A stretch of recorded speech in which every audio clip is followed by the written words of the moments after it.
channel. My name is Renee if you are new here. Today we are going to do some mid-year planning and goal setting and reflect on the first 6 months of 2020.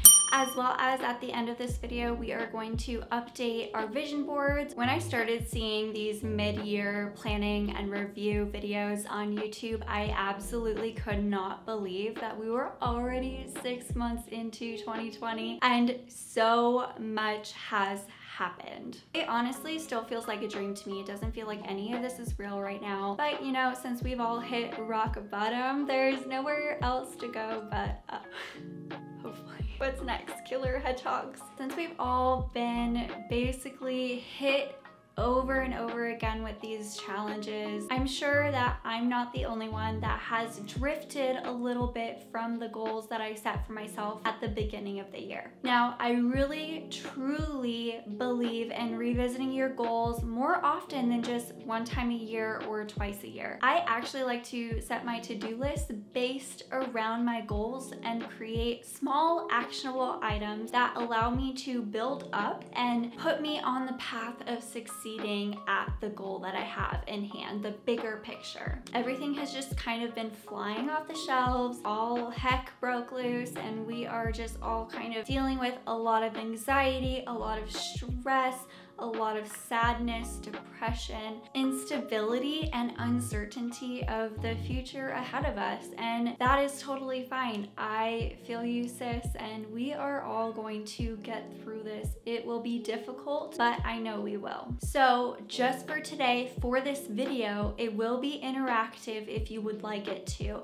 or you can just use this video as inspiration to build up your own goals in your own way, what works best for you. Just for the length of this video, put 2020, the first half, in your rear view mirror and really just focus on yourself. If you have any goals or like a notebook full of them or a vision board, please go get them now. Pause this video. Let's work through this together. So for the first part of this video, we are going to go over reflecting on the first half of 2020 and looking back at our glowing moments. I really like to keep everything as positive as possible and uplifting, so I feel inspired to keep going and to really put my foot down and go after what really lights a fire in my belly. So first, we are going to look at what is one thing that you learned in the first half of 2020. As an example, at the beginning of the year, I set a goal for myself to learn Premiere Pro and feel comfortable using the interface because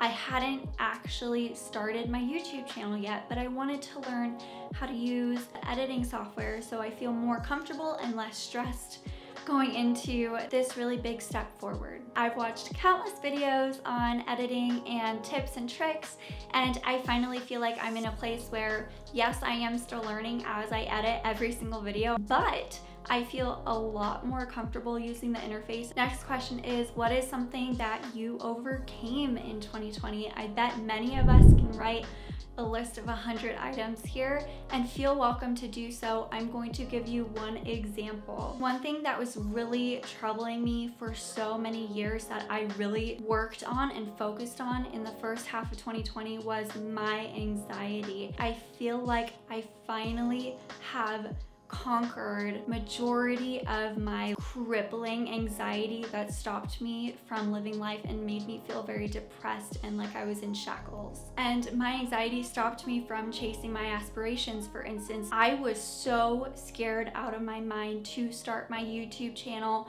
because I was scared of what everybody would think, and I really focused on myself. I do talk about my anxiety story a little bit more in depth. I will post it right here and I will post it down below. Feel welcome to go check that out if you are struggling with the same thing. You are not the only one. Next, we are going into what I like to call my glowing moments. What are your wins for the year? What have you accomplished? What are some things that you can check off your box that you're really proud of yourself? What are those moments where you just feel like you are glowing from the inside out and you feel just appreciation for everything that you have? Take a few minutes. I know it can be really difficult to think on the spot of things that you accomplished in a year, and it doesn't have to be anything wild. It can be something super broad, like I wash my sheets every week and I'm super proud of myself for doing that, or I drink a lot of water, or I drink less coffee. It can be as general as that if you would like. So when I was going through this list, I found a decent amount of glowing moments that I had for the first half of 2020. That includes starting my YouTube channel. I didn't have this before, and it was just something that I've always dreamed of having and being consistent with and really growing. I saved enough money to buy this new camera. I learned a ton about law of attraction. That's when I actually first heard about law of attraction. I started meditating for the first time in my life. I finally feel like I have a handle on my anxiety. I got a promotion at my job. I am now a marketing manager, which is absolutely insane at the age of 23. I finished the Chloe Ting 2-week shred challenge, and that kickstarted me into creating a more consistent workout routine, and I just feel so much better for it. I cleared up most of my skin issues, which is absolutely huge for me. I've spent more time being present with Justin. I bought this business bundle for $100 because it had 99 ebooks, and it was literally the best investment of my life. We moved to an awesome 3-bedroom apartment, and I'm very grateful for it. I added my YouTube link into my Instagram bio, which is huge because I'm so nervous about what people think of me, which is so stupid. And I finally am overcoming that and really working on that limiting belief that everybody's going to reject what I'm saying. After I went through my glowing moments, I revisited my vision statement. If you guys don't have a personal vision statement, I highly encourage you to write one today. It is basically the general theme or intention that you have going into the next half of the year. So my vision at the beginning of the year was that 2020 will be focused around personal growth, spirituality, mindfulness, and courage to build my side hustle and business that I've always wanted. And I feel like I really stuck to this vision statement, but I do want to update it just a little bit. I do want to say that having a clear vision of the direction that you want to grow is a great way to feel more inspired, and you'll be able to visualize it just a little bit better. If you're having a hard time writing a vision statement, just start with your goals first and then try to categorize them and bundle them together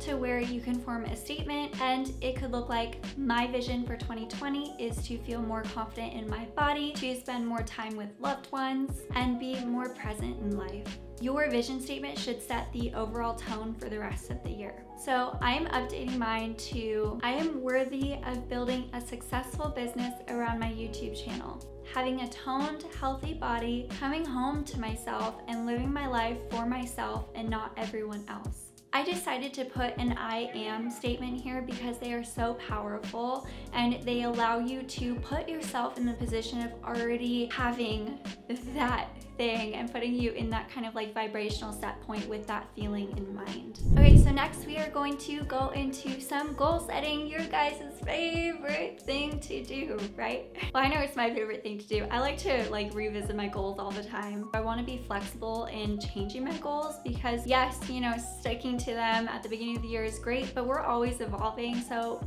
looking at them and adjusting them shouldn't feel like, oh my gosh, you adjusted your goals, you're a failure. No, it means that you're growing, you're evolving, you are doing the right thing, and you're getting on the right path for what works best for you. So what I want you to do is grab your goals, evaluate them, be honest with yourself. If something hasn't worked for you, switch it up. It's okay. So with my goals, I like to have clear categories that I can kind of center my to-do lists around. It makes it a little bit easier. For me, I've been focusing on self-care, mindfulness, movement, self-improvement, and business. And then under those categories, I add 2 to 3 goals that are super attainable. So for instance, under self-care, I have penciling in me time at least once a week. And that's like taking a bath, self-care, relaxing, just doing whatever I want to do. Bath time 3 times a week as well. I absolutely love my baths. I love bath bombs. I love using Epsom salts if I have some sore muscles, and it's actually really good for reducing inflammation in the body as well. And a new one that I have is waking up between 5:30 a.m. and 6 a.m. This is actually something that we've just started this week, and it's been really good for us. I feel like we get a lot more done in the mornings before I have to start my day job. Next up is mindfulness, and I really want to be unplugging my phone and being more present. Meditating every morning, or if I can't do it in the morning, which has happened before,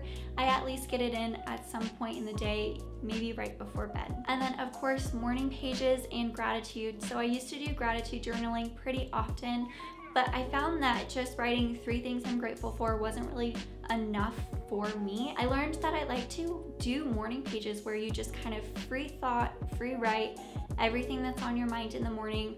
And it doesn't matter how long you write, it doesn't matter how many pages you take up, it's just kind of like brain dumping. But I like to incorporate gratitude in it as well. So I do use statements like, I am grateful for having Justin in my life and having somebody that's so caring, that sort of thing. And I add it just kind of into my morning pages. It's like feeding 2 birds with 1 scone. And yes, you heard that correctly, because I don't condone violence. Next up is movement and exercising. So working out 5 times a week, getting outside for a walk at least twice a week minimum. And then self-improvement, and that is reading a self-help book at least 4 times a week. And then I also kind of included productivity in here. So that is making sure that I am filling out my digital calendar, because I like that it syncs up with my watch and my phone and my computer, and making sure that I have my to-do lists that have a purpose for the day. Next up is business, which is my favorite part because this is something that I absolutely love, and that is posting every single week on YouTube on Tuesdays and not missing an upload if possible. Building a content schedule for Instagram and any other social media platform like TikTok, which I really want to get into. I have a profile, but I don't have anything on it yet, so I'm still planning that out. And then also working on those relevant e-learning courses that I bought within that bundle because they are extremely valuable. Next up, we're going to go through our vision board together. In case you were just not really sure what a vision board is, it is finding a bunch of images and text that really speaks to you, and it's related to where you want to be in life. Like if you had nothing holding you back, what is your dream? That's what your vision boards should be based around. And it's a tool to help you manifest and bring those things into your reality. Now, one thing that I heard over and over again, which is why I think the first board hasn't really been working for me, because I didn't realize that you had to be in the feeling of having that item as you're adding that image to your board.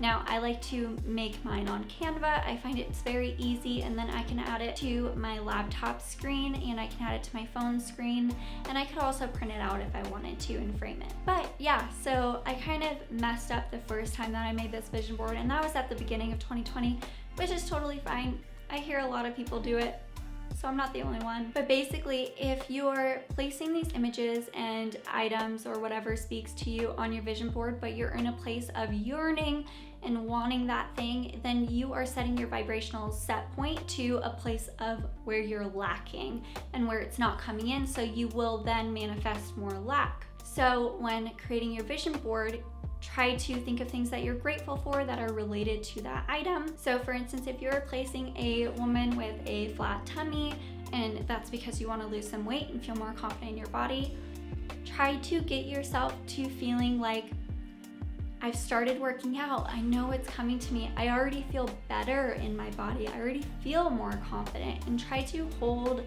that feeling and bring it in and really focus on it, and then place it on the board. Make sure that you're feeling into as if you already have that in your possession, because you do, and you are beautiful the way you are. I really hope that you guys enjoyed this mid-year planning video and find it inspiring and motivating to revisit your own goals. And I hope you feel now prepared to take on the rest of 2020. I mean, as prepared as we can be, because we don't know what's going on. But I want you all to know that you are worthy of having it all. You just have to believe that you are and let go. Keep on adding actionable steps every single day, and you will eventually get there. Please subscribe right down below if you enjoyed this video, and please give this video a thumbs up. It tells YouTube that you enjoyed it, and it helps me gain exposure to other people, and I would greatly appreciate the help. Let me know down below what some of your goals are and how you feel about the beginning of 2020 so far and what you were looking forward to. I cannot wait to see you guys in my next video next Tuesday.